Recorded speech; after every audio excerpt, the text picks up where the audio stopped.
Nah, kita tidak mencoba, kita tidak tahu. Nah, kita diam aja, kita memang tidak gagal, tapi kan kita tidak tahu. Itu jatah gagalmu segera habiskan. Kita nekat itu harus kita hitung, diukur.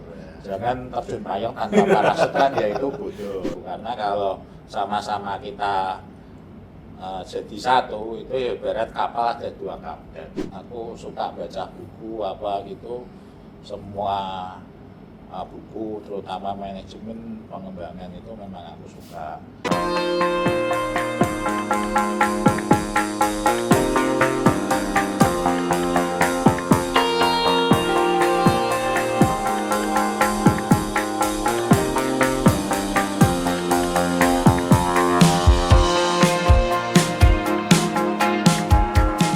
Kita sekarang kedatangan tamu nih, namanya Bro Roni. Bro Roni ini teman saya sejak tahun berapa ya kita kenal? 2015 ya. Wah, ini sangat luar biasa sekali. Dulu saya kenal dia itu masih pengangguran. Bener ya Bro ya?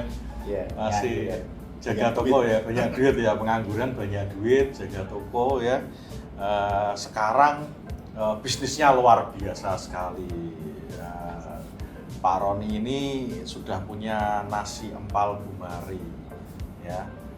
Mungkin bisa diceritakan, Bro, gimana awal mulanya, kenapa bisa bisnis nasi empal?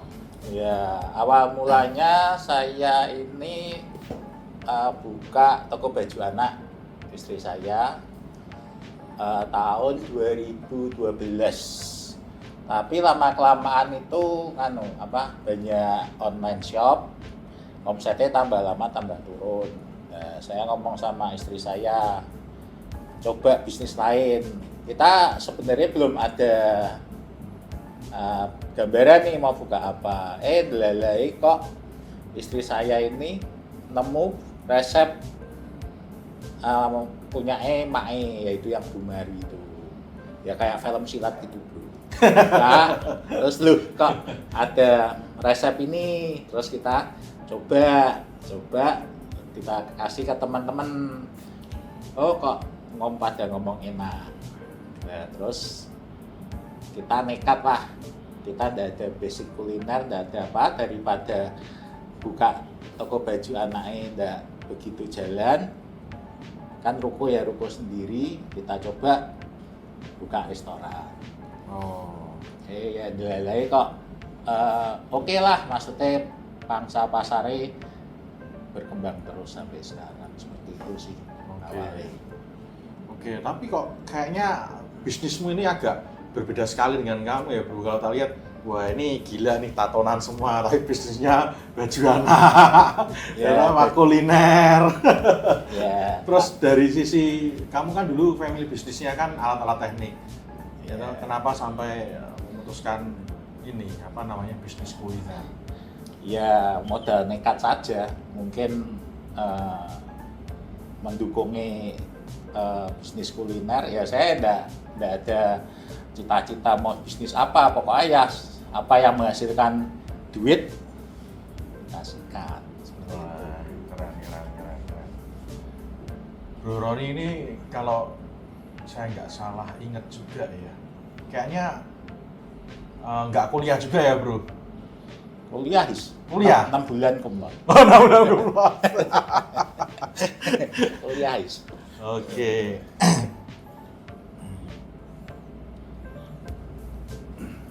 Oh iya, kenapa sih memilih nama Bumari? Ya ini kan resepnya dari neneknya istri, namanya Bumari. Dulu memang awal mulanya ya Bumari itu buka di Tayu, itu desa asal istri saya. Nah, terus karena Bumari sudah tahun 2008 sudah meninggal, warungnya itu sudah tidak ada yang ngurusin. Terus kita buka lagi lah, seperti itu. Kamu kan tidak ada basic ya di kuliner. Terus tadi kamu bilang modal nekat, kan? Pasti kan banyak tantangannya ya, banyak kendalanya. Banyak sekali. Ya, banyak sekali. Ya. Tantangannya itu apa dalam bisnis? Waktu pertama kali buka itu kan saya awalnya bisnis keluarga mesin. Nah, saya tahu ya kita jualan itu ya kita order dari pabrik jadi barang terus kita jual. Saya lupa ternyata pabrik kan ya saya sendiri, saya yang buat. Saya nggak mikirnya sampai segitunya. Wah, ternyata bisnis kuliner itu kesel. Waktu dulu kan saya buka itu cuma sampai jam 4 sore dari jam 8 karena malamnya itu kita prepare, aku sama istriku buat empal itu mulai jam 6 sore sampai kadang jam 11, jam 1 dini hari. Habis itu jam 4 subuh aku ke pasar Johar ambil daging. Itu tak lakukan tiap hari. Itu hari ketiga buka resto tuh istriku sudah minta udah ditutup baik. Nah, aku tanya, lu ditutup kenapa? Wong rame kok ditutup. Ya capek karena waktu itu nyambel sendiri, buat empal sendiri itu memang benar-benar capek. Itu 4 bulan pertama istriku sama sekali tidak pernah keluar dari resto, harus di dapur terus. Ya tapi itu memang tantangannya. Sekarang semua sudah tersistem, kita sudah tahu oh berarti daging segini jadi berapa porsi itu aku sudah tahu semua karena memang aku dari nol benar-benar tahu dari dulu sampai ini semua tak lakukan semua. Tahun berapa itu kamu mulai? September 2019. September 2019. Sekarang cabangnya sudah berapa? Aku gak tahu ngitung mungkin ya gila, 17 atau piro. Oke. Terus apa namanya? Oh iya, bagi teman-teman itu bisa ya kalau mau kerjasama kemitraan sama kamu kayak semacam beli franchise atau gimana? Kemitraan. Nah. Ya nanti kalau beli kemitraan sama aku nanti bahan baku semua tak support dari aku kecuali bahan pendukung seperti beras, minyak itu mereka beli di kota mitra. Jadi kan untuk mengirit ongkos yang dari aku itu bahan-bahan utama seperti empalnya, ayam, udang itu dari aku. Tapi yang bahan pendukung itu mereka beli sendiri.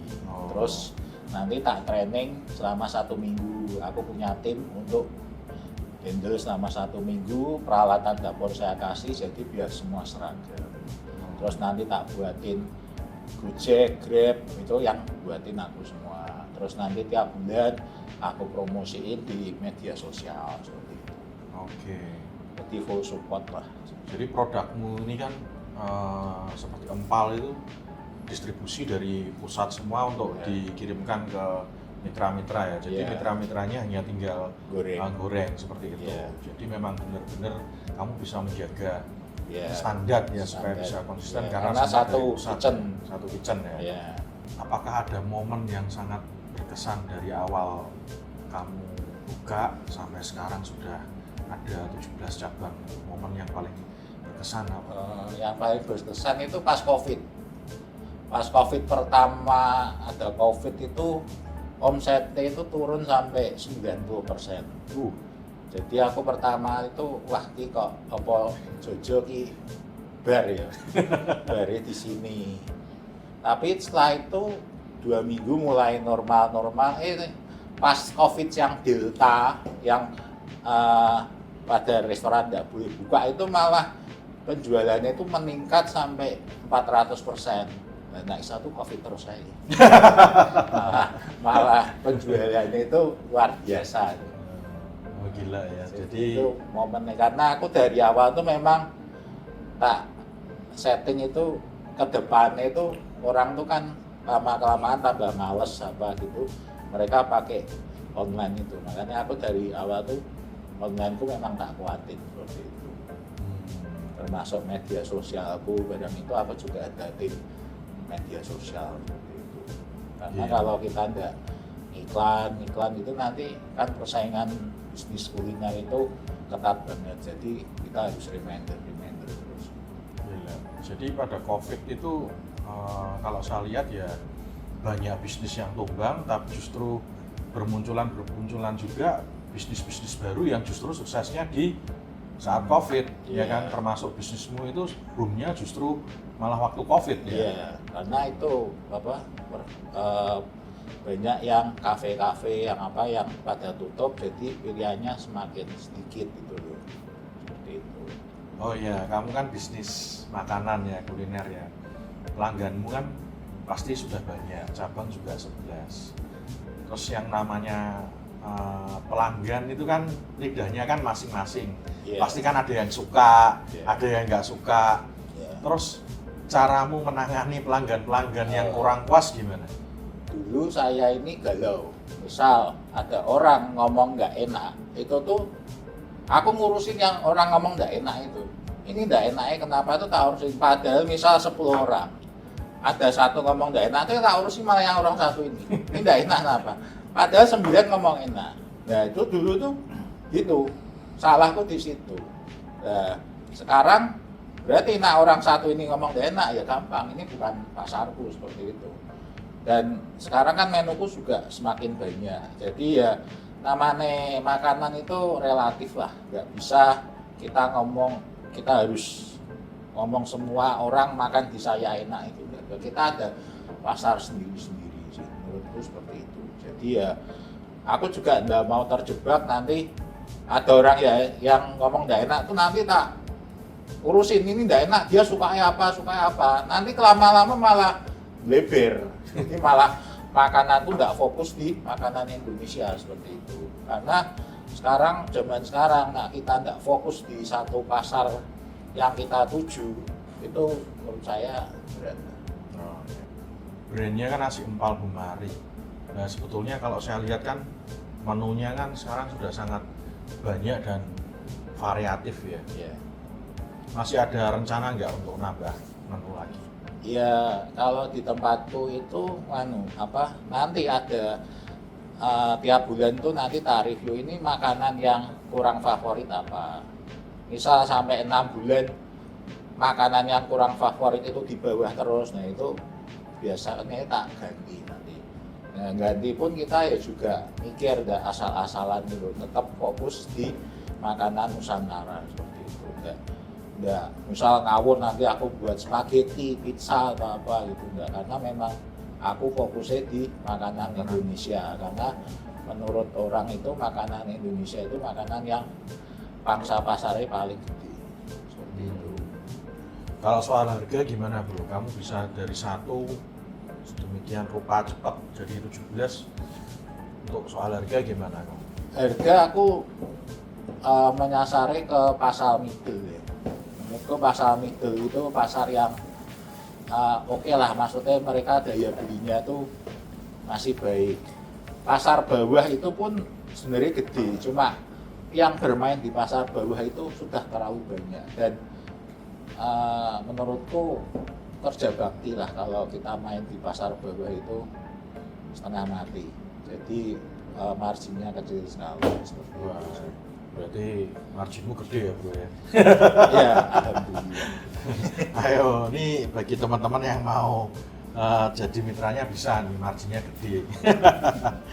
Menurutmu kamu dari satu outlet jadi 17 outlet ini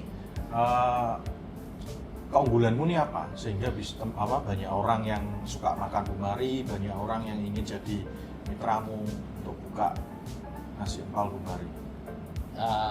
Ya keunggulanku sih yang pasti aku nggak minta profit sharing dari omset bulannya. Lalu makanan saya ini kan makanan halal, saya sudah ada sertifikatnya juga.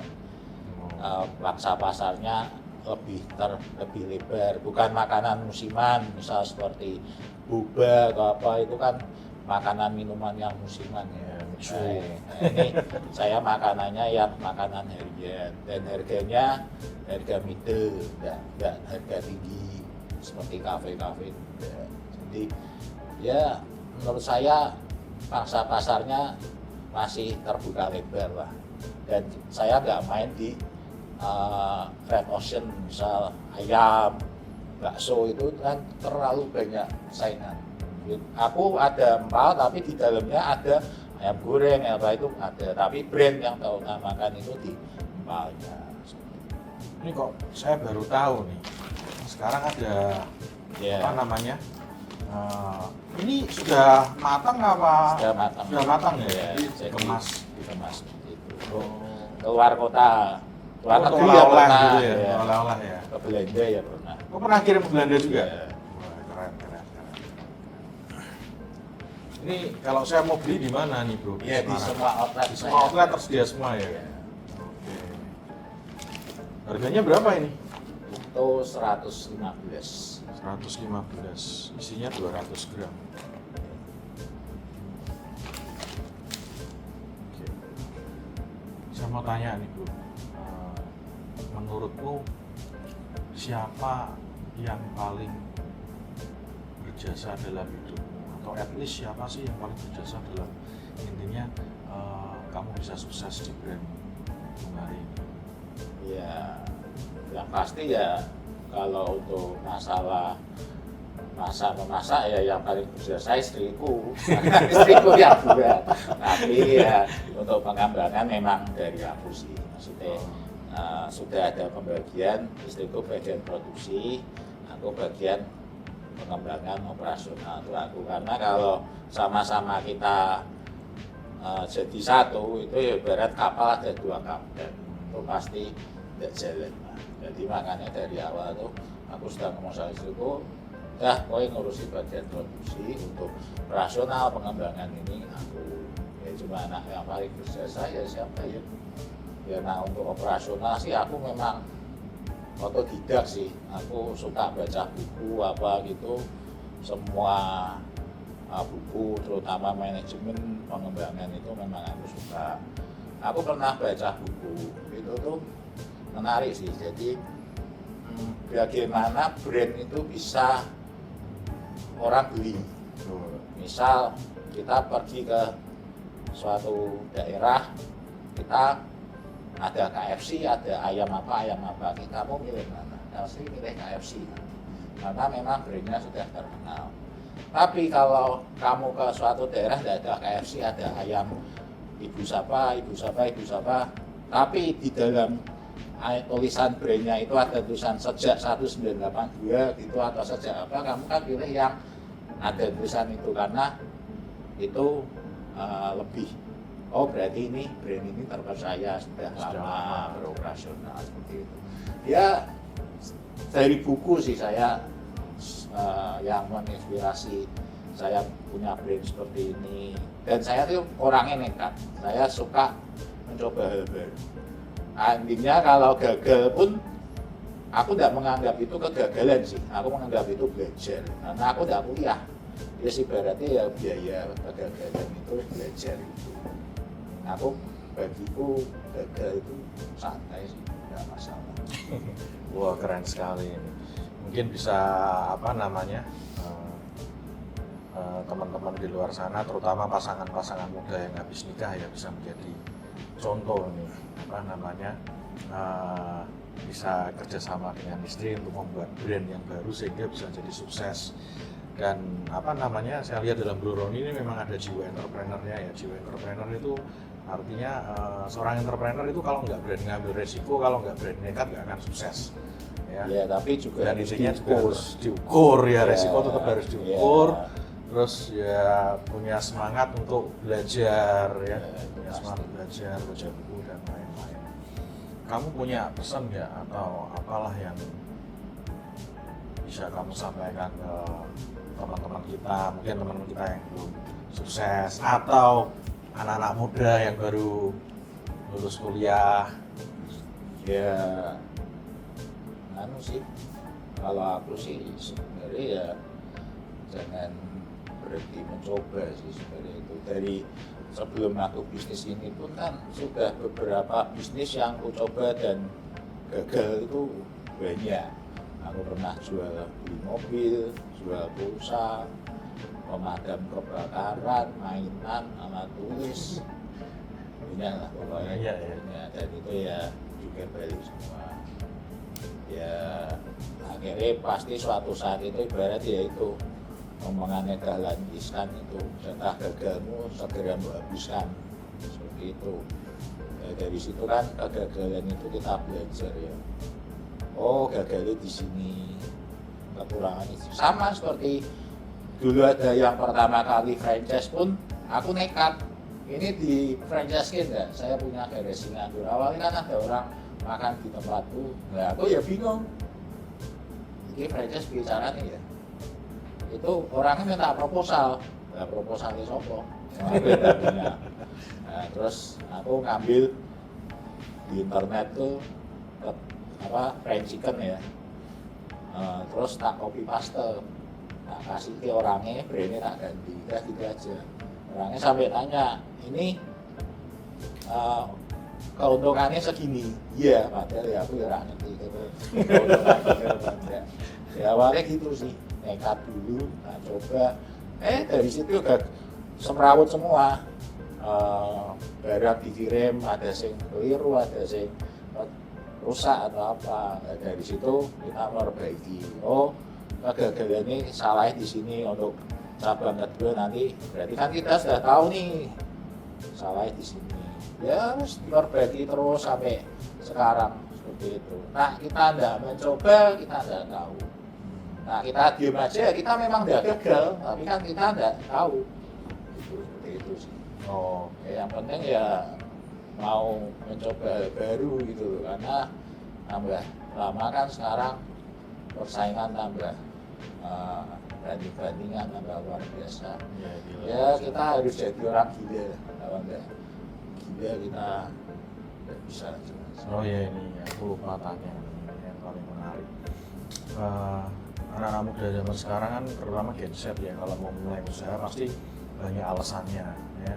Padahal dia ya males ya, menurut saya intinya ya, saya nggak punya modal. Jadi saya mau tanya nih, kamu dulu waktu mulai bisnis itu modal dari keluarga, dari orang tua, apa ada dari kartu kredit? Dari mana? Kartu kredit. Kartu kredit. Dari utang ya berarti ya? Ya utang. Aku raja utang.